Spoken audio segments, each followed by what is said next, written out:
আর সপ্তাহ ২ বাদেই পর্দা উঠবে বিশ্ব চলচ্চিত্রের অন্যতম মর্যাদাকর আসর কান চলচ্চিত্র উৎসবের ৭৭তম এই আয়োজনে সর্বোচ্চ পুরস্কার স্বর্ণপাম জয় করবে কোন সিনেমা, সেই গুরুদায়িত্ব পালনে ঘোষণা করা হয়েছে বিচারকদের তালিকা।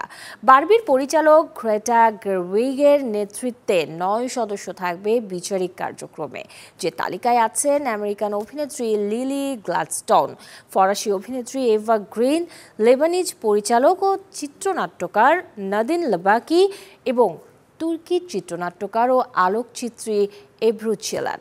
আছেন স্বর্ণপাম জয়ী জাপানিজ পরিচালক হিরোকাজু কোরিয়েদা, ইটালিয়ান অভিনেতা পিয়ার ফ্রান্সেসকো ফাভিনো, স্প্যানিশ পরিচালক ও চিত্রনাট্যকার হুয়ান অ্যান্তোনিও পাওয়ানো এবং নেটফ্লিক্সের লুপিন খ্যাত ফরাসি অভিনেতা প্রযোজক ওমর সি। ১৪ মে ফ্রান্সের সমুদ্র সৈকত কানে শুরু হবে কান চলচ্চিত্র উৎসব, যার পর্দা নামবে ২৫ মে।